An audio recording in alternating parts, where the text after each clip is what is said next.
Astaghfirullah. Assalamualaikum warahmatullahi wabarakatuh.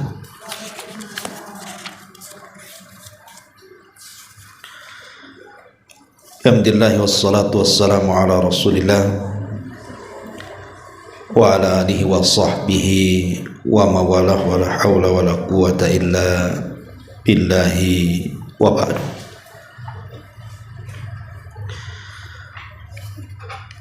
Baik, kita lanjutkan kajian kita, masih membahas kitab Asyru Qawaid fi Tazkiyatin Nafsi karya Profesor Dr. Abdul Razak Ibn Abdul Muhsin Al-Badr hafizahullah ta'ala. Dan kita masuk pada bab pertama tentang tazkiyatun nufus, bagaimana cara membersihkan atau mensucikan jiwa kita.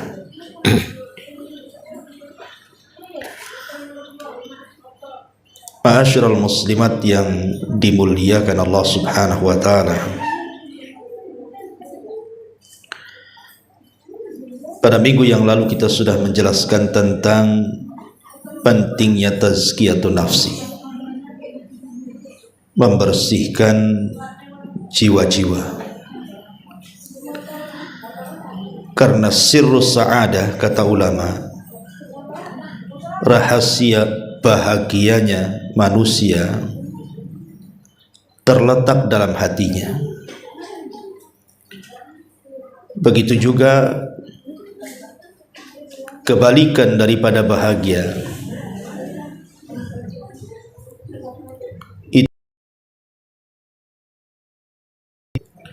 maka hatilah yang menentukan orang bisa bahagia, dan hati pula yang menentukan orang tidak bahagia.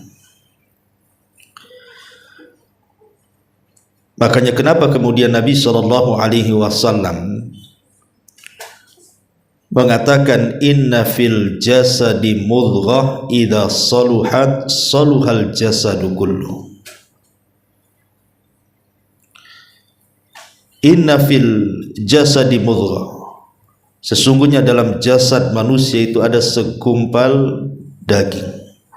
Idza saluhat saluhal jasadu kullu. Kalau seandainya dia baik, dia bersih, dia jernih, dia suci, maka akan mempengaruhi seluruh jasadnya. Wa in fasadat fasadal jasadu kullu. Tapi kalau hati itu kotor, hati itu dipenuhi dengan penyakit-penyakit, maka pengaruh kepada jasadnya pun akan buruk. Makanya kenapa perhatian Islam kepada hati itu luar biasa. Bahkan kalau bicara tentang bab ibadah, bahwa semulia-mulia ibadah itu adalah ibadah hati. Karena seluruh ibadah badan itu juga mengikut kepada ibadah hati. Contoh yang paling ringan saja. Kenapa hati itu yang menentukan kebahagiaan hidup?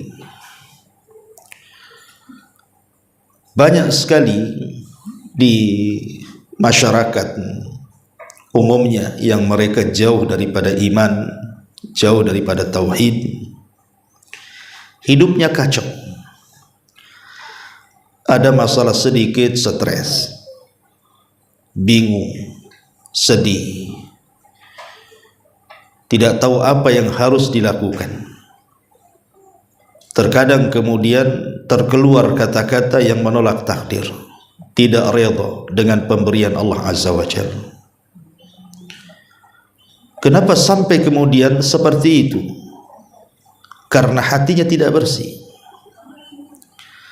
Hatinya dipenuhi dengan was-was, akhirnya mengantarkan kepada suudzon, berburuk sangka kepada Allah Subhanahu wa taala.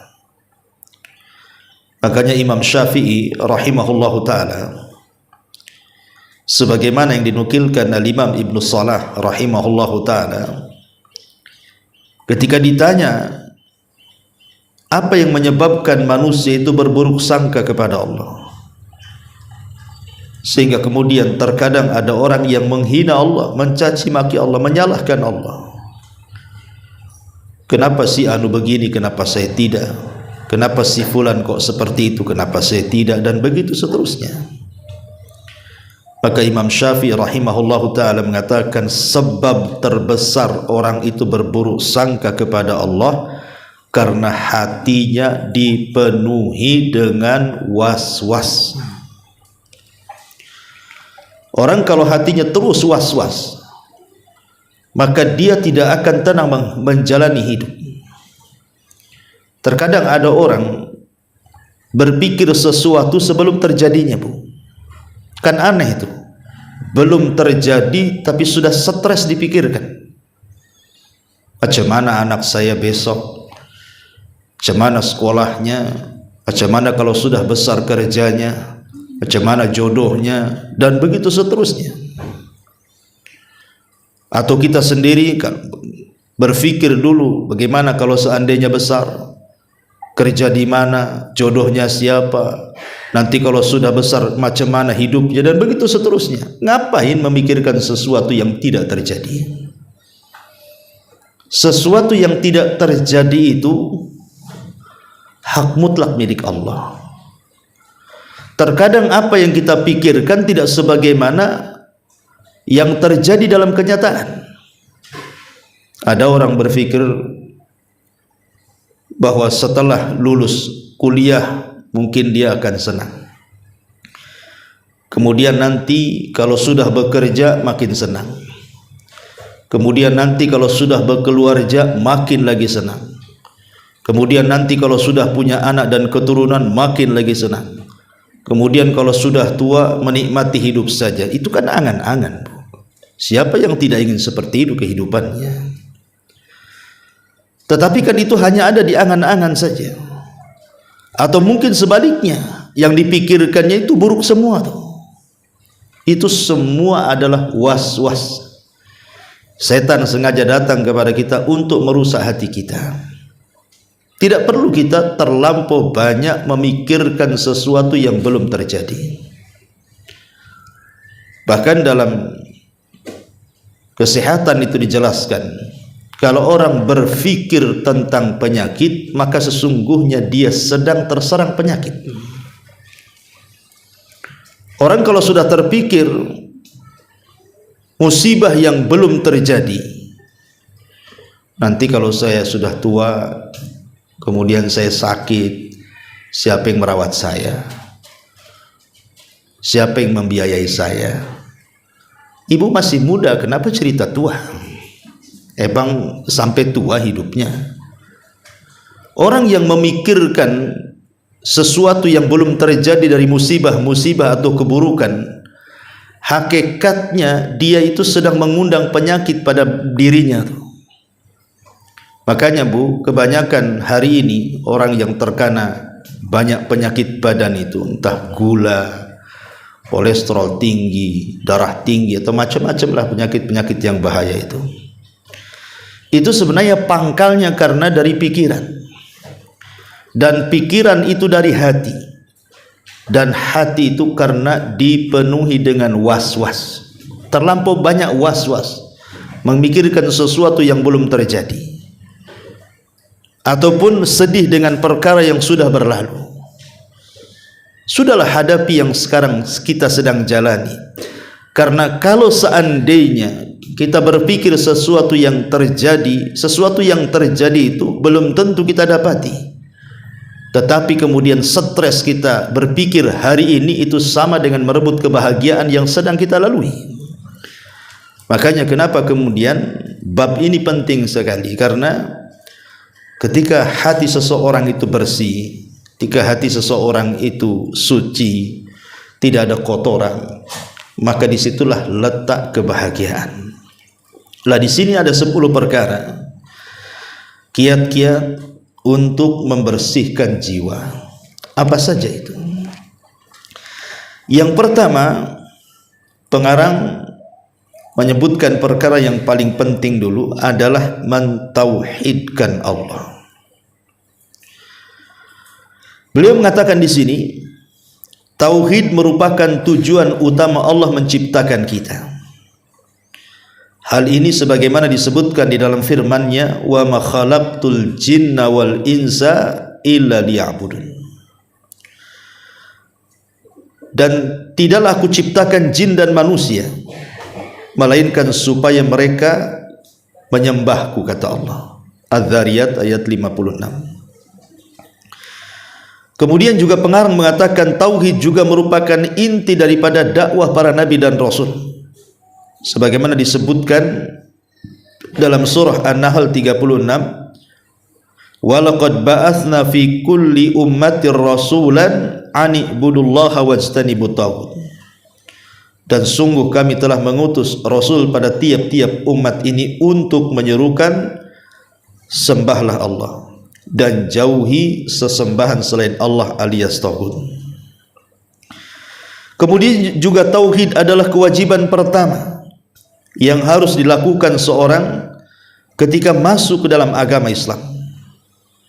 Ia termasuk perkara yang wajib diserukan oleh para dai di jalan Allah untuk diajarkan kepada manusia, sebagaimana yang disabdakan Nabi SAW kepada Muadz bin Jabal radhiyallahu anhu, sesungguhnya kamu akan mendatangi satu kaum dari ahli kitab, maka hendaklah yang pertama kali kau serukan adalah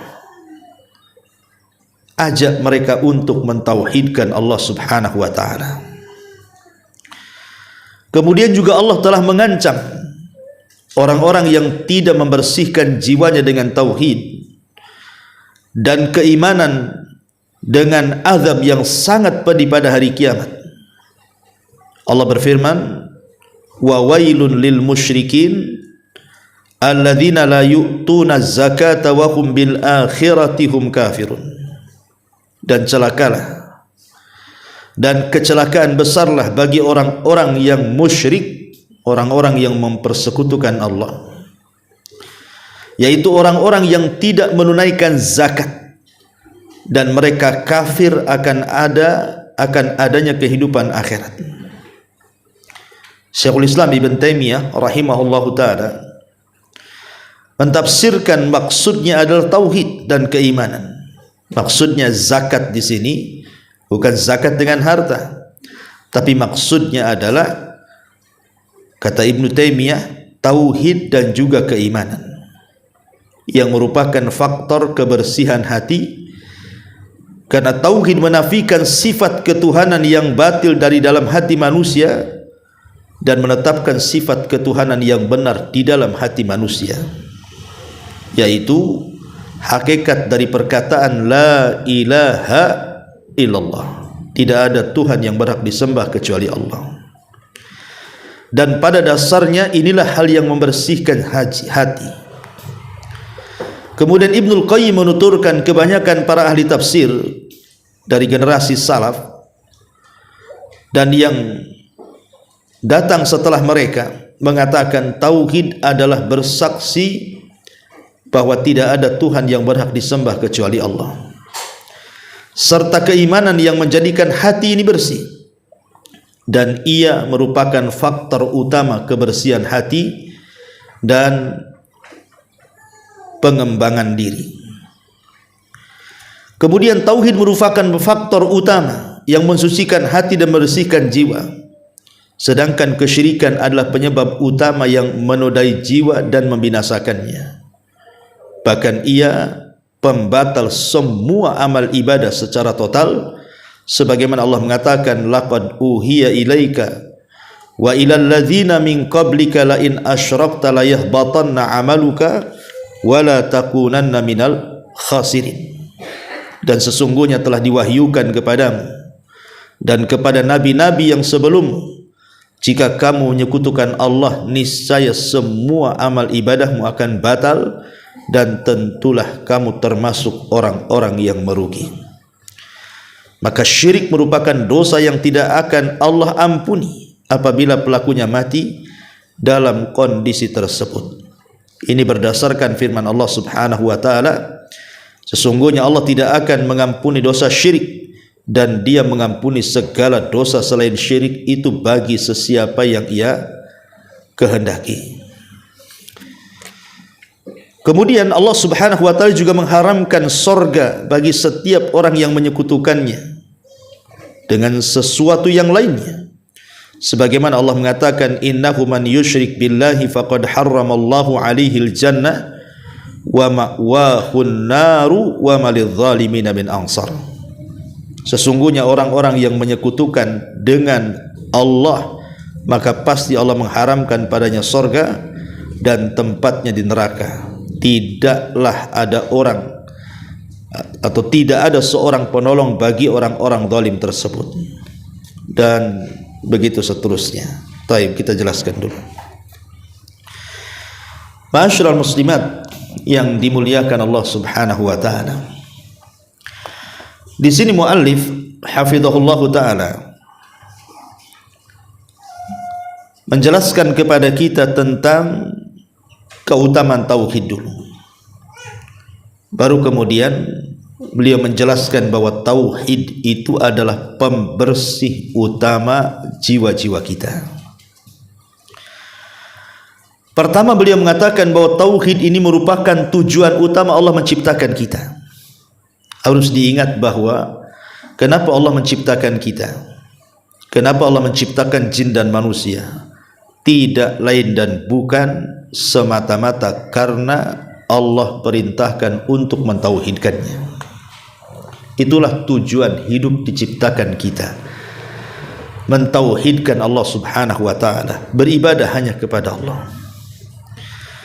Makanya kenapa kemudian Allah Subhanahu wa taala tidak membiarkan kita itu sia-sia. Allah tidak membiarkan kita sia-sia seperti binatang, hanya makan, minum, kemudian juga melakukan hubungan, kemudian buang hajat dan begitu seterusnya. Tidak.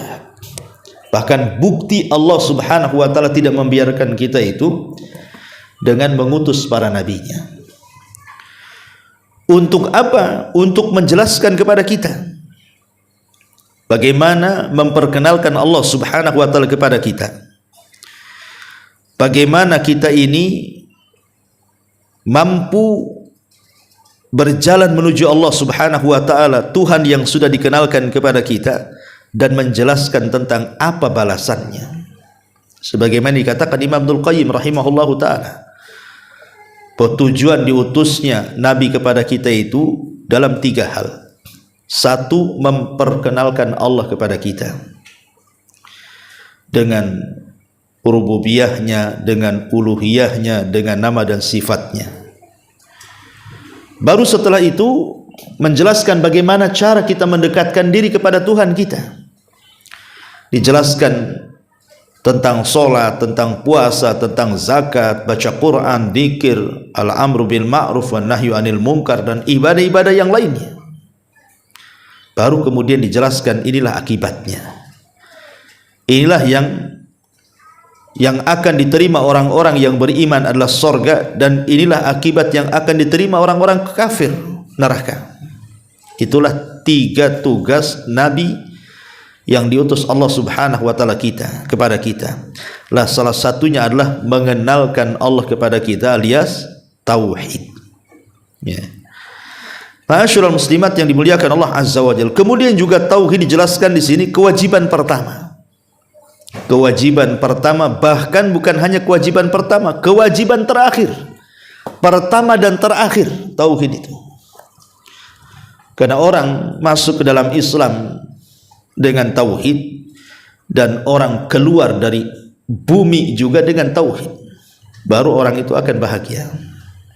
Kata Nabi SAW mengatakan, man kana akhiru kalamihi la ilaha illallah dakhalal jannah. Siapa yang akhir ucapannya la ilaha illallah, maka dipastikan dia masuk surga. Kemudian juga Di sini beliau menjelaskan kepada kita tentang ancaman siapapun yang tidak mentauhidkan Allah Azza wa Jalla. Ancaman mereka baik di dunia ataupun akhirat. Di dunia mereka bisa kafir, dan di akhirat mereka terancam dengan kekekalan di neraka. Karena di dunia bisa menjadikan seluruh amalan kita batal karena kesyirikan, lawan daripada tauhid. Dan di akhirat sudah jelas mereka terancam dengan diharamkannya neraka kepada dia. Innahu man yusyrik billahi faqad harramallahu alaihil jannah wa ma'wahu an-nar wa ma lidh-dhalimina min ansar. Sungguh orang-orang yang menyekutukan sesuatu dengan Allah, maka pasti Allah akan mengharamkan padanya surga dan tempatnya di neraka. Tidak ada seorang penolong bagi orang-orang zalim kelak pada hari kiamat. Ma'asyiral muslimat yang dimuliakan Allah Azza wa Jalla, baru setelah beliau menjelaskan tentang keutamaan tauhid, dan banyak lagi ya, ini hanya sedikit yang beliau jelaskan, baru beliau menjelaskan tentang pengaruhnya. Disinilah syahidnya, inilah pembahasan kita. Apabila seseorang hamba benar-benar mewujudkan hakikat tauhid, kata beliau, niscaya ia akan meraih kesucian yang sempurna. Ia pun akan memperoleh hidayah serta ketenangan sempurna di dunia dan di akhirat. Mana dalilnya? Allah Subhanahu wa taala berfirman, "Alladzina amanu wa lam yalbisu imanahum bidzulmin, ulaika lahumul amnu wa hum muhtadun." Orang-orang yang beriman, artinya orang yang bertauhid dan tidak mencampur adukan tauhid mereka dengan kezaliman, maksudnya syirik, mereka itulah yang akan mendapatkan keamanan, dan mereka itulah orang-orang yang akan mendapatkan petunjuk. Ma'asyiral muslimat yang dimuliakan Allah Azza wa Jalla, lihat ayat ini, bahwa siapapun yang memurnikan tauhid dan juga membersihkannya serta mensucikannya, kemudian tidak mengotorinya dengan kesyirikan, baik syirik kecil ataupun syirkul akbar, syirik besar, maka itu adalah faktor terbesar ibu akan mendapatkan dua perkara. Apa itu? Pertama, hidayah. Hidayah inilah yang bisa membersihkan jiwa. Hidayah inilah yang bisa menyucikan jiwa, dan dari kesucian jiwa ini bersihlah seluruh anggota badannya. Contoh sederhana saja, Bu.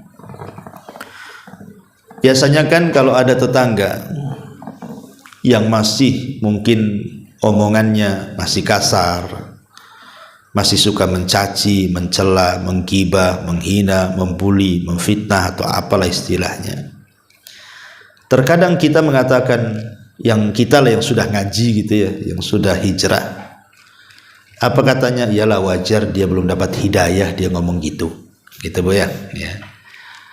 Tapi coba kalau seandainya yang ngomong itu ibu, yang sudah ngaji, yang sudah lama hadir di majelis taklim, pakaiannya sudah syar'i, pakai cadar, kemudian kok mulutnya suka gibah, suka mencaci, memaki, kalau ngomong kata-kata binatang semua.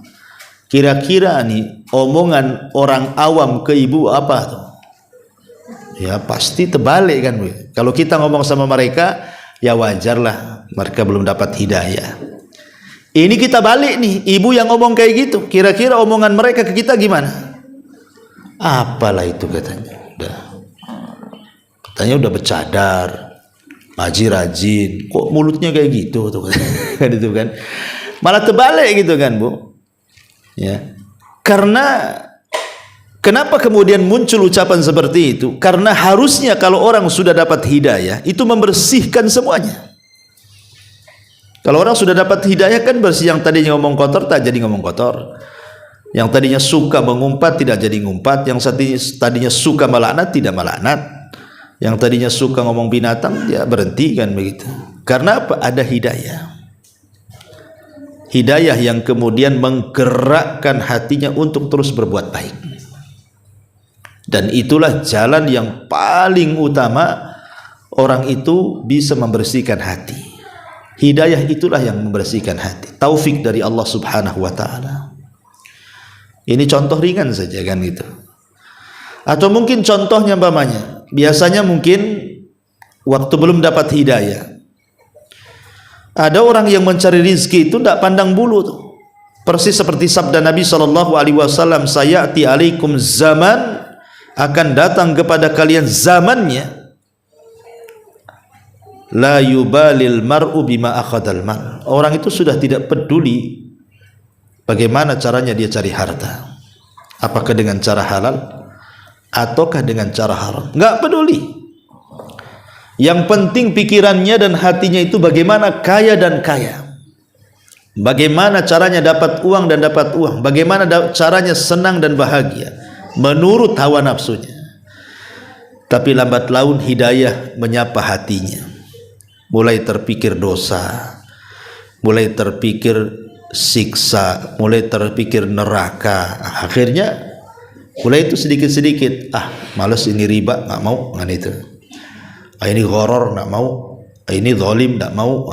Akhirnya mulai itu ditinggalkan.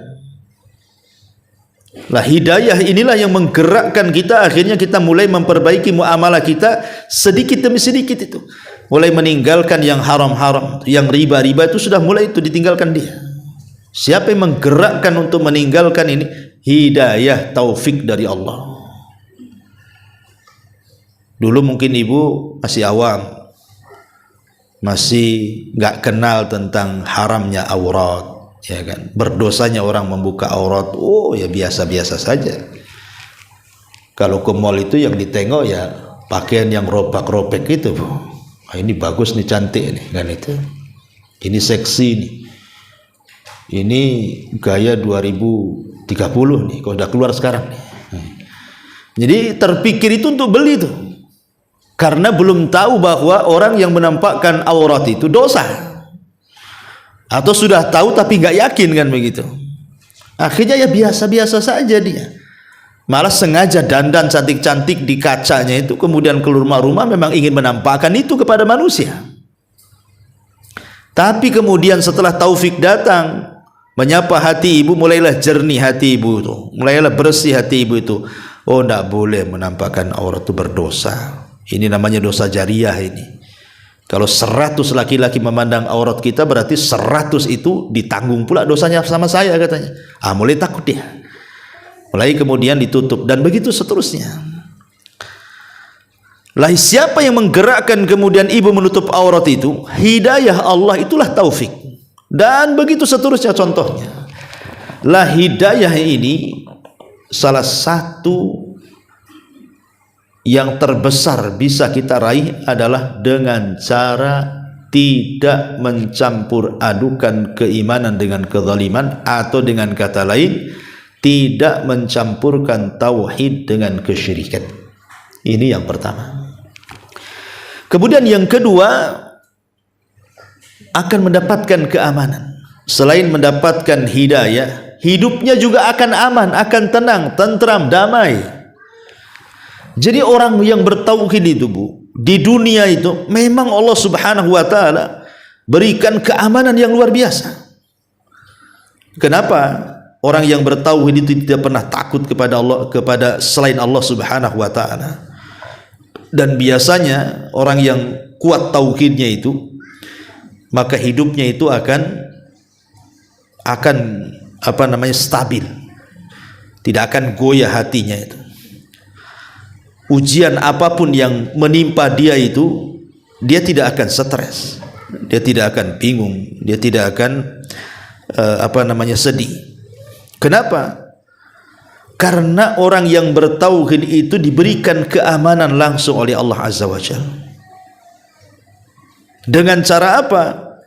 Dengan cara ditanamkan kepada hatinya harapan besar kepada Allah, keyakinan kuat kepada Allah, tawakal yang kuat kepada Allah, redha dengan qada dan qadar Allah Subhanahu wa taala, sabar dengan ujian yang Allah berikan kepadanya, merasa cukup dari Allah dan tidak bergantung kepada manusia, dan begitu seterusnya. Itu bentuk keamanan di dunia tuh. Ya. Contoh umpamanya bentuk keamanan di dunia itu, orang yang bertauhid kuat itu, yang tidak mencampur adukan tauhidnya dengan kesyirikan, maka hidupnya akan penuh dengan kepercayaan diri. As-siqatu billah. Hidupnya itu percaya diri. Karena dia punya Allah masalahnya. Mungkin kalau saya buat analogi begini, Bu. Kalau ibu di backing orang, ada backingan lah, namanya preman besar atau jenderal gitu ya, maka ibu kemana-mana kan aman-aman saja. Kalau ada masalah tinggal lapor sama preman atau sama jenderal gitu ya.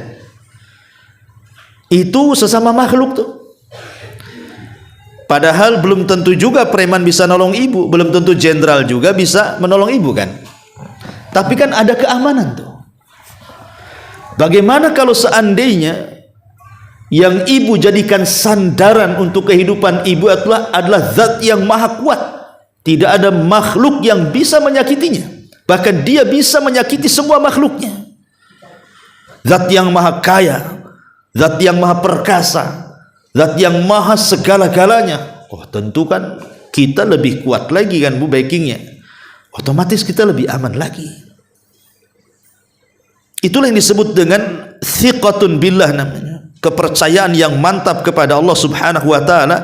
Karena orang kalau sudah yakin dengan Allah, percaya dengan Allah bahwa dialah somad, tempat bergantung makhluk-makhluknya, maka itu sebab yang paling besar litaf rijil qurabat, kata para ulama, bisa bahkan mampu menghilangkan segala macam musibah-musibah yang akan datang menimpa kita. Kenapa? Karena kalau orang yakin dengan Allah Azza wa Jalla, percaya dengan Allah, tawakal kuat dengan Allah tuh, maka ditimpa apapun bagi dia itu adalah kebaikan. Makanya hadis Nabi mengatakan apa? Ajaban li amril mu'min, sungguh mengherankan urusannya seorang mukmin. Inna amrahu kullahu khairun, semua masalah bagi hidupnya itu dianggap baik. Itulah seorang mukmin yang kuat tauhidnya, Bu. Masalah apa saja baik bagi dia. Mau diberikan nikmat oleh Allah, bersyukur. Mau diberikan musibah oleh Allah, bersabar. Dua-duanya baik bagi seorang mukmin. Tapi kalau orang diberikan nikmat tidak bersyukur, diberikan musibah tidak bersabar, maka akhirnya goyang hidupnya, maka itu tanda tauhidnya dipertanyakan. Ada tauhid enggak tuh di hatinya tuh? Kalau ada tauhid di hatinya, harusnya kalau Allah berikan nikmat kita jadi kaya, bersyukur dengan kekayaan itu. Ataupun kalau ditimpa musibah, maka bersabarlah dengan musibah itu. Tapi hari ini kita lihat tidak banyak orang kaya bersyukur, tidak banyak pula orang fakir bersabar. Lalu apa bedanya? Apa bedanya orang kaya tidak bersyukur dengan orang fakir tidak bersabar? Sama saja, Bu. Padahal kalau seandainya dia kaya dan bersyukur, Bu, itu lebih baik dibandingkan orang fakir yang bersabar. Jadi kalau ibu kaya, mau kaya, Bu? Maulah, mau kaya pula ya. Kalau ibu kaya kemudian bersyukur, Bu, maka ibu lebih baik dibandingkan orang yang fakir dan bersabar. Sama-sama bagus tuh. kaya syukur, fakir sabar. Dua-duanya bagus. Tetapi orang kaya yang bersyukur jauh lebih afdal, lebih utama dibandingkan orang miskin yang bersabar. Kenapa? Apa rahasianya? Kata Syekh Albani rahimahullah telah mengatakan, kalau seandainya aku memiliki miliaran uang katanya, maka dengan uang itu aku bisa menolong fuqara dan juga masakin. Sekarang saudara-saudara kita yang ada di Palestina, kehidupan mereka sangat luar biasa parahnya. Tidak mati karena dibom, boleh jadi mati karena kelaparan, karena kurangnya pasokan makanan, minuman, medis, dan begitu seterusnya. Kalau kita kaya dan kita bisa bersyukur, boleh jadi sedikit banyak apa yang mereka rasakan kan kita bisa tolong. Kalau kita kaya, kita miliarder kan gitu ya. Tapi kalau ibu miskin, ya jangan lagi mikir orang Palestina, Bu. Mikir makan mereka, minum mereka, mikir kita sendiri saja udah stres tuh. Ya hanya bisa berdoa saja lah kan gitu. Makanya orang kaya bersyukur itu masih lebih baik dibandingkan orang fakir yang bersabar, karena dia nggak bisa apa-apa masalahnya. Tuh mikirin dia aja susah, apalagi mikir orang lain. Ma'asyiral muslimat yang dimuliakan Allah Azza wa Jalla. Makanya kemudian tauhid itu menanamkan kebahagiaan hidup, ketenangan hidup, keamanan hidup. Karena Rasul mengatakan sungguh mengherankan perkaranya orang yang bertauhid, orang yang beriman itu. Semua dianggap baik. Mau dapat harta ya baik, mau dapat musibah ya baik, ya semua dianggap baik. Itu namanya buah tauhid. Ada keamanan, ya, ada keamanan dan ketenangan, kebersihan. Karena orang itu kalau tauhidnya kurang, jangankan cerita yang seperti tadi kan. Cerita soal rizki saja yang sering saya jelaskan sama ibu kan. Kita yakin sebenarnya Allah itu yang kasih rizki, tapi kan hanya sebatas yakin saja. Maksudnya hanya sebatas di lisan saja Allah yang kasih rizki kan. Tapi kenyataan hidup itu terkadang menyelisihi apa yang kita ucapkan. Terkadang kita ini belum mampu untuk qanaah, belum mampu untuk redha dengan pemberian Allah Subhanahu wa taala. Apa penyebabnya? Karena tidak bertauhid. Orang yang belum qanaah, belum menerima pemberian Allah, hakikatnya dia belum bertauhid.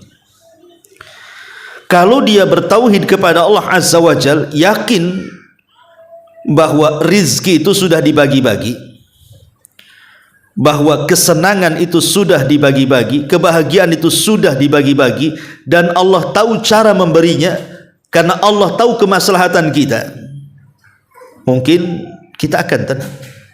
Tapi bagi orang-orang yang kurang redha, tidak qanaah, maka selamanya ibu tidak akan bahagia. Makanya ada istilah para ulama itu, kebahagiaan yang paling tinggi dalam kehidupan dunia ini apabila kita bisa redha dan menerima seluruh keputusan Allah, seluruh pemberian Allah. Lihat di masyarakat tuh, kadang-kadang ada orang mengeluh karena sakit kan. Kenapa lah Allah timpakan saya penyakit terus kok nggak disembuh-sembuhkan? Baru sembuh datang lagi penyakit, baru sembuh datang lagi penyakit. Atau sebagian mereka mengatakan ketika asik gulang-guling, gulung tikar, habis usaha malah nggak ada untung, utang pula yang ada. Buka usaha lagi ya gitu lagi, buka usaha gitu lagi, ya. Akhirnya diprotes kepada Allah Azza wa Jalla. dan mengatakan, kenapa si fulan seperti itu, saya enggak seperti ini? Kenapa orang itu kok sehat, kenapa saya terus sakit? Kenapa si fulan kalau buka usaha itu enak kali lah, bentang-bentang tikar, saya pula gulung-gulung terus. Kan ada orang seperti itu, Bu. Akhirnya kalau itu yang ada pada diri kita, hati kita, selamanya enggak akan bahagia orang tuh. Karena mikirin orang aja, membanding-bandingkan kita dengan orang lain terus, itu enggak akan bahagia hidupnya. Ibu kalau hari-hari melirik tetangga terus, tetangga punya ini pengen, tetangga punya itu pengen, tetangga punya ini pengen, yang ada stres, Bu. Ya, tetangga punya mobil, stroke. Kok jadi stroke langsung pula itu mau mati itu namanya. Ya. Jadi kadang-kadang kan ngapain? Makanya hidup tuh jangan pernah membanding-bandingkan dengan orang. Sudahlah lalui hidup ini sebagaimana yang Allah anugerahkan kepada kita. Allah loh membagi-bagi kebahagiaan itu sangat adil. Ibu kira tetangga yang kaya itu mereka lebih bahagia dibandingkan ibu? Belum tentu. Belum tentu. Makanya saya istilahkan, terkadang ada orang miskin bisa tertawa, setelah dia kaya menangis pula dia. Ada orang kemudian sakit bisa bersabar, ketika sehat pula dia kurang ajar. Banyak orang yang seperti itu kan. Artinya Allah itu memberikan kebahagiaan kepada kita itu kan sudah disesuaikan dengan porsinya masing-masing. Dan Allah itu seadil-adilnya ketika memberikan rizki kepada hamba-hambanya. Adil Allah itu. Di mata kita aja enggak adil. Kita yang menganggap tidak adil karena kita suka mandang orang. Makanya kenapa Nabi SAW mengatakan, jangan pernah memandang ke atas, kata Rasul. Pandanglah ke bawah. Maksudnya, kalau ibu sakit, katakan alhamdulillah, masih banyak orang yang jauh lebih sakit dibandingkan saya. Kalau memang ibu susah, katakan alhamdulillah, oh masih banyak orang yang jauh lebih susah dibandingkan saya. Kalau ibu umpamanya Allah takdirkan cacat, masih banyak orang yang jauh lebih cacat dibandingkan saya. Saya baru satu kaki yang pincang, no, sudah dua kaki itu tak bisa jalan. Ya, saya terbaring seperti ini, alhamdulillah masih diberikan nyawa, saya bisa beribadah. Tetangga sebelah ada pengumuman innalillah wa inna ilaihi rajiun. Jadi kalau orang kemudian cara berfikirnya seperti itu, Bu, maka hidup itu akan tenang. Tapi kalau seandainya pandangannya sudah tidak qanaah, memandang orang lain, akhirnya kemudian menegak, belum tentu apa yang mereka miliki kita miliki. Kebahagiaan hari ini sudah hilang pula karena mikir orang itu. Dua-duanya rugi kan, Bu? Rugilah. Kita tengok tetangga punya mobil, oh semikir kapan punya mobil, kapan punya mobil. Itu sudah stres tuh. Belum tentu kita dapat mobil yang kita bayangkan itu. Sementara hari ini yang harusnya kita bahagia, dicuri kebahagiaan dengan berpikir bagaimana cara punya mobil itu. Akhirnya kan dua-duanya rugi jadinya. Jadi jangan, sudahlah redha dengan pemberian Allah. Sudah, nikmatilah yang ada itu. Nikmati yang ada. Harusnya, Bu, kalau ibu memandang kenikmatan orang, apa yang harus ibu katakan? Alhamdulillah, segala puja dan puji bagi Allah yang telah memberikan nikmat kepada tetangga saya yang diberikan kendaraan yang mewah. Ya Allah, berikan rizki kepadaku yang jauh lebih baik daripada dia. Harusnya begitu, Bu. Ya. Kita bersyukur ada tetangga diberikan nikmat, tetapi kita juga meminta agar Allah memberikan nikmat yang jauh lebih baik dibandingkan tetangga. Gitu, minta kepada Allah. Jangan dibayang-bayangi. Kalau dibayang-bayangi kapan itu menghayal namanya. Ya. Lah, yang seperti ini itu bisa menenangkan hati, Bu. Dan tenangnya hati itu pengaruh tauhid. Karena tauhid itu salah satu, tadi disebutkan dalam ayat tadi, salah satu bentuk keindahannya adalah selain dapat petunjuk, juga dapat keamanan, ketenangan, ketentraman, dan begitu seterusnya. Ya, ma'asyiral muslimat yang dimuliakan Allah Subhanahu wa taala. Kemudian juga contoh yang lain lah, bahwa orang yang bertauhid itu akan mendapatkan keamanan di dunia. Ini kita belum cerita akhirat kan gitu ya. Karena biasanya orang yang bertauhid kuat dan tidak mencampur adukan tauhidnya dengan kesyirikan, Bu, maka orang ini akan memiliki tawakal yang kokoh. Dan tawakal itulah penyandaran hakiki yang dilakukan seorang yang bertauhid kepada Allah. Dia yakin bahwa Allah ini memang zat yang pantas untuk disandari. Karena Allah itu kalau kita berhajat dunia, dia zat yang paling kaya. Kalau kita disakiti, dia zat yang bisa menolong kita dan bisa membalaskan orang yang akan menyakiti kita. Kalau kita sedang mengalami kesulitan, yakin dia yang memberikan kesulitan, dia juga yang akan mengangkatnya. Begitu. Kalau orang tawakal kepada Allah, tenang hidupnya, dan itu adalah tauhid. Tapi lihat orang yang tidak bertawakal. Orang yang tidak bertawakal itu was-was hidupnya tuh. Dia menyandarkan kepada makhluk masalahnya. Kalau orang bersandar kepada orang kaya bangkrut, habis dia. Kalau bersandar kepada para pejabat, turun dari jabatannya, habis juga dia. Makhluk ini tidak bisa dijadikan sandaran selamanya. Bahkan tumbangnya kita lebih parah dibandingkan tumbangnya dia. Tapi kalau dia bertauhid kepada Allah Azza wa Jalla, tenang hidupnya. Kenapa? Karena Allah lah zat yang memiliki kekuatan segala-galanya, kekayaan yang luar biasa, yang tidak mungkin habis karena diminta semua manusia. Itulah yang disebut dengan lahumul amnu wa hum muhtadun. Mereka orang-orang yang akan mendapatkan keamanan, dan mereka adalah orang-orang yang akan mendapatkan petunjuk. Kemudian di sini muallif hafizahullah taala mengatakan, maka tatkala seorang hamba bersungguh-sungguh dalam merendahkan diri di hadapan Allah dan benar-benar mencintai Allah, niscaya amalannya akan tulus dan murni. Jiwanya akan suci dan baik. Sementara jika dia memasukkan segala hal yang dapat merusak jiwanya berupa faktor-faktor kesyirikan, maka jiwanya akan menjadi kotor dan berperilaku buruk sebagaimana dengan perbuatannya tersebut. Mustahil, kata beliau, jika seseorang menjadi suci kecuali dengan mewujudkan tauhid, beribadah hanya kepada Allah, dan ikhlas beramal hanya kepadanya.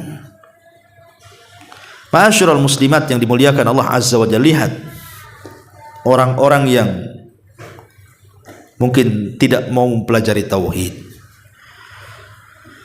ataupun mereka sama sekali. Terkadang sebagian mereka terjerumus kepada kesyirikan, kan, Bu? Datang ke dukun, yakin pula dengan Pak Dukun itu. Kita lihat di negeri kita lah, jangan cerita negeri Wakanda istilahnya, kan. Negeri kita saja, berapa banyak tuh yang jadi dukun itu. Bahkan ada persatuannya, kan. Persatuannya apa? Persatuan dukun itu banyak di Indonesia ini, ribuan jumlah dukun itu. Padahal mereka jadi dukun itu karena faktor ekonomi juga tuh, Bu. Ya kan, orang jadi dukun kan faktor ekonomi juga tuh. Dia malas bekerja gitu ya, akhirnya ngibuli manusia. Ingin mengibul kepada manusia. Karena pandai ngibul, banyaklah orang yang kemudian terkibuli. Jadilah kibul mengibul, Bu. Yang datang ke dukun ya dikibuli dukun, ya. Kemudian dukunnya sendiri dia mengibul. Kenapa terjadi seperti ini, kan? Karena dua-duanya rusak hatinya tuh. Kenapa rusak hatinya? Karena tidak yakin dengan Allah. Coba kalau seandainya satu Indonesia ini mentauhidkan Allah, nggak laku dukun-dukun tuh, Bu. Pasti nggak ada orang mau datang ke dukun, karena yakin idza sa'alta fas'alillah wa idza sta'anta fasta'in billah. Kalau minta langsung kepada Allah, kalau minta pertolongan, minta langsung pertolongan kepada Allah. Karena sebenarnya anehnya di negeri kita ini sudah tahu loh, dukun-dukun itu penipu. Contoh nih, dukun pengganda uang, itu selalu ada aja beritanya tuh, dari masa ke masa itu. Kalau memang dukun itu bisa menggandakan uang, ngapain pula dia menggandakan uang orang? Uang sendiri aja digandakan. Akhirnya kemudian banyak orang yang yakin dengan dia kan. Kenyataannya apa? Dari dulu sampai sekarang nggak ada yang berhasil kan? Nggak ada kenyataannya. Yang ada kasus ditangkap polisi, yang ada penipuan, yang ada pembunuhan, macam-macam coba. Itu dari kasus ke kasus tuh, dari zaman ke zaman, dari dulu sampai hari ini kan. Belum ada yang terbukti. Anehnya loh, kenapa masih ada saja orang yang yakin itu? Orang bisa gandain uang itu. Nah, itulah bantuan dari setan. Manusia itu diberikan was-was. Gak yakin dengan Allah Azza wa Jalla, akhirnya percaya dengan dukun, percaya dengan tangkal, dengan jimat, dan begitu seterusnya. Padahal mereka sedang mengibul, sedang berdusta. Dan yang mengatakan dusta itu Nabi, bukan Abu Humairah. Nabi yang mengatakan dukun itu para pendusta. Mereka mendapatkan berita satu kalimat dicampur adukan 99 kalimat untuk berbuat dusta kepada manusia. Kenapa kemudian mereka sampai berlaku seperti itu? Tidak yakin dengan rizki Allah, tidak yakin dengan kebahagiaan Allah, karena hatinya kotor tadi. Coba kalau hatinya bersih, mentauhidkan Allah, tidak mungkin mereka melakukan kesyirikan. Pasti hidupnya akan tenang. Inilah diantara bab yang pertama ya, tentang tauhid ini bisa menjernihkan jiwa. Taib, kita berikan keterangan sedikit. Ma'asyiral muslimat yang dimuliakan Allah Subhanahu wa taala. Orang yang bertauhid, kata ulama, fala yakhafu syai'an illallah. Orang yang bertauhid itu tidak akan pernah merasa takut kecuali kepada Allah. Saya contohkan. Nabi Ibrahim alaihi salatu wassalam, ketika dia betul-betul menjunjung nilai tauhid, ada ketakutan Ibrahim kepada Namrud? Tidak, hilang rasa takutnya. Padahal Namrud itu satu di antara 4 raja zalim yang menguasai dunia. Orangnya sangat bengis, kejam. Tapi Ibrahim alaihi salatu wassalam rasa-rasanya tidak takut. Dihancurkan patung-patung Namrud. Bahkan ketika Ibrahim tertangkap dan ketahuan harus dibakar, Ibrahim tidak takut. Dia punya Allah Azza wa Jalla. Dia mengatakan hasbunallah wa ni'mal wakil. Cukuplah Allah, karena dia sebaik-baik pelindung. Bahkan ketika seluruh makhluk Allah sampai kepada para malaikatnya menawarkan pertolongan kepada Ibrahim, Ibrahim menolaknya. Padahal dalam kondisi genting, Bu. Nyawa taruhannya, Bu. Dia sedang melayang-layang, hendak masuk ke dalam api. Malaikat-malaikat datang menawarkan pertolongannya. Ibrahim menolaknya, sampai kepada Jibril pun menawarkan pertolongannya. Ibrahim hanya mengatakan amma ilaika fala wa amma ilallahi fabala. Kalau aku harus meminta pertolongan engkau wahai Jibril, maka tidak. Tapi kalau aku harus meminta pertolongan kepada Allah, maka iya. Lihat, dalam kondisi seperti itu, dia tidak mau minta pertolongan. Coba kalau seandainya kita di posisi Ibrahim, langsung tuh semua diambil pertolongan itu. Dan itu banyak, coba kan, lihat di masyarakat itu kan. Kalau orang sudah takut dengan ekonomi, takut dengan kehidupan apa yang akan dihadapi, dan begitu seterusnya, ya tadi larinya ke dukun, larinya ke setan, larinya ke iblis, dan begitu seterusnya, Bu. Sudah nggak yakin ada Allah di situ. Ini tauhid.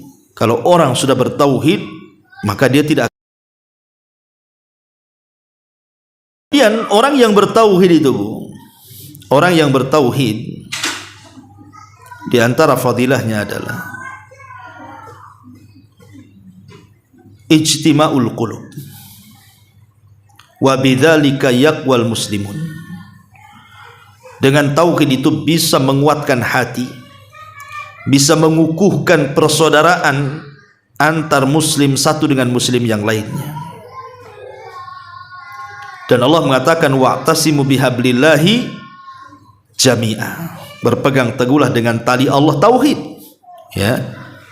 Dan jangan kalian bercerai-berai. Ma'asyiral muslimat yang dimuliakan Allah Subhanahu wa taala. Dan dengan tauhid sendiri maka seseorang akan saling memiliki izzah. Ibu kalau bertauhid, Bu, ibu punya izzah. Izzah itu kemuliaan jiwa. Karena di masyarakat ini kemuliaan jiwa itu sudah terkikis, Bu. Ibu maunya dipuji, tidak mau dicela, kan, Bu, ya?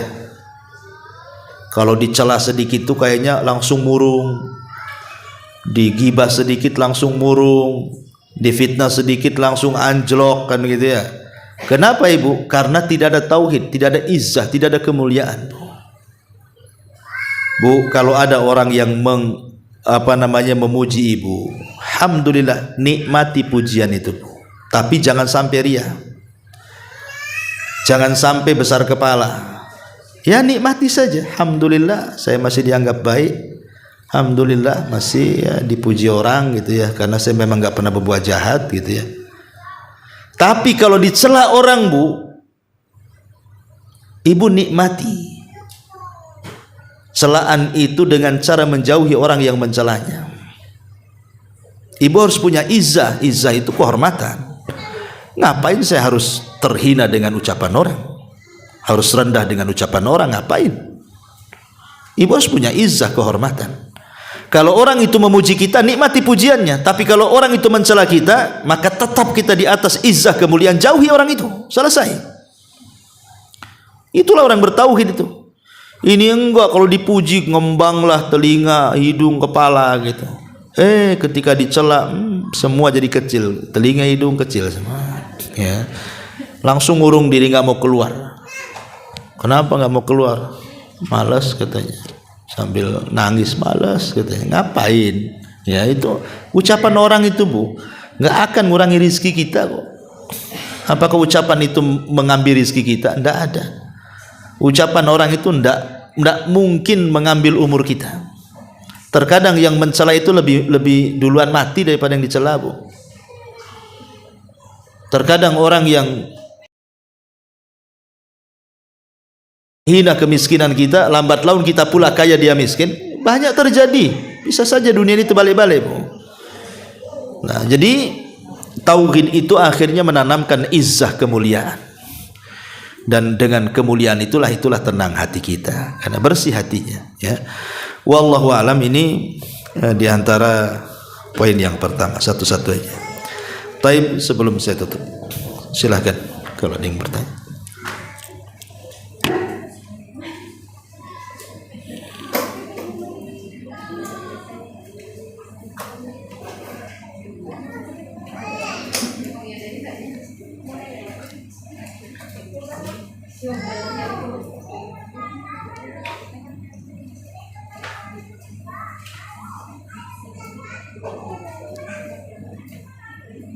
Bismillahirrahmanirrahim. Assalamualaikum warahmatullahi wabarakatuh. Waalaikumsalam warahmatullahi wabarakatuh. Ustaz, mau tanya, dulu ini termasuk syirik atau tidak? Ini saya sendiri gitu. Waktu saya punya anak umur 2 tahun, terus saya sakit gitu kan, saya pergi yang entah itu pun maksudnya katanya sih Ustaz, tapi di masuk sirik nggak Ustaz? Rajanya diapain, Bu? Ya itu kan itu loh Ustaz, tulisan Arab Iya, ibu apain rajanya, dikalungkan ke, di blender dimakankan atau gimana? Ada ditaruh di gelas airnya suruh diminum makanan gitu. Iya. Nah itu termasuk syirik nggak Ustaz? Iya. Iya bu, bismillah, alhamdulillah. Itu syirik bu, nggak boleh. Jangankan lafad-lafad yang ibu nggak kenal tulisannya. Anggaplah ibu kenal tulisannya, seperti Asmaul Husna lah. Pamannya karena anak kita ini budak gitu ya. Kemudian ditulislah nama Allah As-Sami, Maha Mendengar. Kemudian dimasukkan ke air, kemudian diminumkan biar dia dapat mendengar. Ya tetap budak lah bu. Ya kan, bukan itu obatnya.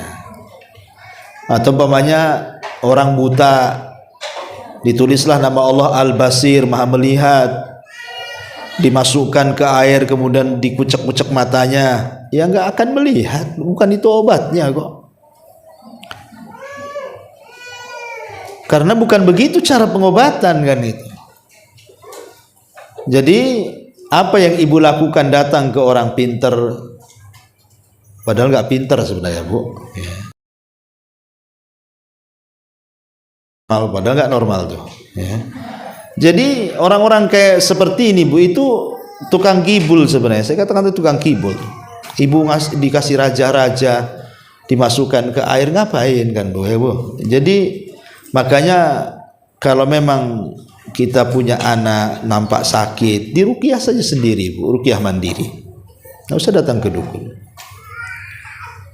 Bahkan saya pernah berdakwah itu di sebuah pulau, pernah saya ceritakan juga bu. Itu anak-anak pulau tuh, saya pulau mana ya lupa, pokoknya waktu saya sama Ustaz Soleh kalau nggak salah ke Moro, ada pulau kecil di situ, banyak anak-anak kecil.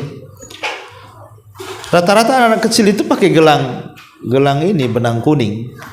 Jadi saya tanya, dari mana itu benang kuning tuh? Dari kuburan keramat katanya. Jadi ada kuburan keramat, di situ ada juru kuncinya. Itu bagi-bagi benang tuh, bayar tuh. Nanti benang itu ada yang dikalungkan di perut, ada yang dikalungkan di kaki, ada yang dikalungkan di leher, ada yang di tangan, dan tidak boleh diputus kecuali putus sendiri. Jadi dibiarkan aja sampai putus sendiri. Jadi saya tanya, ini apa fungsi benang ini? Oh, rata-rata anak bayi, anak kecil kok ada benang ya? Dia mengatakan apa? Supaya nggak kesambat, supaya tidak kena penyakit, macam-macam bu. Ya, ini syirik ini. Menjadikan sebab yang bukan sebab itu syirkul asghar, syirik kecil. Dia yakin yang menyembuhkan Allah, tapi sebabnya salah, bukan sebab penyembuh. Nah, itu namanya menjadikan sebab yang bukan sebab. Ulama menggolongkan syirkul asghar, syirik kecil. Tapi kalau dia meyakini benang itu yang menyembuhkan dan tidak ada terkait dengan Allah, ini sudah berubah, bukan syirik kecil lagi, syirkul akbar, namanya syirik besar. Maka ibu yang, ya kan ibu kan dulu kan kejadiannya kan, sekarang udah ngaji, ya jangan diulangi lah kan itu. Itu kesyirikan buat bisa. Itu bisa syirik kecil, bisa syirik besar, tergantung keyakinan ibu kepada rajah tadi. Kalau ketika ibu menuangkan rajah di minuman kemudian diminumkan untuk menyembuhkan atau Allah, maka ini syirik kecil bu, karena menjadikan rajah sebagai sebab padahal bukan sebab. Tapi kalau ibu yakin dengan raja itu 100%, nah itu syirik besar, itu bahaya. Harus mentauhidkan Allah lagi. Ya, wallahu a'lam. Satu lagi Ustaz. Ya. Ini yang lagi viral, itu gelang atau kalung itu adalah saudara saya membeli terus dipakai, itu untuk kesehatan itu gimana Ustaz? Ya lihat ibu ya, bismillahirrahmanirrahim. Kalau gelang dan kalung pamannya yang terbuat dari baja kuningan atau apa ya, ya. Kalau memang setelah diteliti bu ya di lab, memang diteliti bahwa benda-benda tersebut itu bisa melancarkan darah. bisa mengurangi ketegangan otot-otot, sendi-sendi dan begitu seterusnya, dan ada penelitian secara ilmiah. Ingat ya Bu ya, penelitian secara ilmiah sudah diuji di lab, diakui oleh pihak kesehatan. Berarti nggak masalah. Ya, karena sudah ada ujian kan Bu, sudah diuji kan. Masalahnya kalau belum diuji ibu pakai, ibu ambil pakai akar jambu, digelangkan, dikalungkan. Siapa yang meneliti akar jambu Bu? Itu kan pandai-pandai ibu aja. Ya, jadi kalau seandainya kemudian belum diteliti kok main pakai diyakini, itulah yang jadi masalah di sini. Tapi kalau seandainya sudah teruji, yang kedua sudah diteliti, maka tidak ada masalah. Karena sering saya katakan Bu, sistem pengobatan itu ada 3 macam. Sistem pengobatan itu ada 3 macam. Satu, ada yang sudah ternaskan dalam Quran dan Sunnah. Contoh umpamanya minum zam-zam, habatus sauda, minyak zaitun, bekam, dan begitu seterusnya Bu. Itu kan ternaskan baik Quran dan bisa mengobati, maka tidak ada masalah. Kemudian yang kedua, tidak ada dalam Quran, tidak dalam Sunnah, tapi ada penelitian. Oh, daun ini kalau sudah diteliti bisa melancarkan darah, ini khasiatnya. Nggak apa-apa Bu. Ya, walau bisa terjerumus kepada dunia perdukunan. Ya, karena dukun-dukun itu kan biasanya aneh-aneh. Nanti ibu terkena stroke, pegang aja. Nanti sembuh sendiri lah. Dari mana kok sembuh sendiri pula? Bahkan ada pengakuan, saya ada kawan kita di Singapura itu pernah minta cari tukang urut Bu.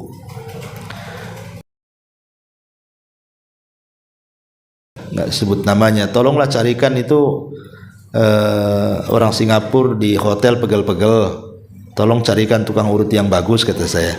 Dapatlah tuh orang awam ke hotel dia. Sebelum diurut itu di was-was dulu Bu, was-was tata baca apa kan. Habis itu diurut. Habis diurut, kemudian dia bilang sama ikhwan kita Singapura ini kayaknya dalam badan bapak ini ada penyakitnya nih, katanya. Dari mana dia tahu? Kemudian dia mengatakan, kalau bapak mau besok saya kesini lagi, saya bawa ayam, saya pindahkan penyakitnya ke ayam, katanya. Coba kan, sampai kawan Singapura marah sama saya. Ustadz ini gimana, katanya, kok cari tukang urut kayak gitu? Jadi saya bilang saya tidak tahu, saya kan minta sama ikhwan kita nyarikan kan itu. Jadi saya tegur lagi, kenapa antum nyarikan tukang urut kok semi dukun begitu, saya bilang kan. Jadi kalau yang kayak gini nih, ngobatin dipindah-pindah ke ayam ini nggak jelas ini. Apa nggak kasihan juga sama ayamnya tuh? Ya. Jadi kalau nggak jelas secara Quran Sunnah dan tidak jelas juga secara medis, maka nggak perlulah berobat seperti ini. Yang jelas-jelas saja berobat tuh ya. Wallahu a'lam. Taib, karena tadi yang terakhir katanya pertanyaannya, ya berarti berakhir juga kajian kita. Kita tutup dengan doa kafaratul majlis. Subhanakallahumma bihamdika asyhadu an la ilaha illa anta astaghfiruka wa atubu ilaik. Allah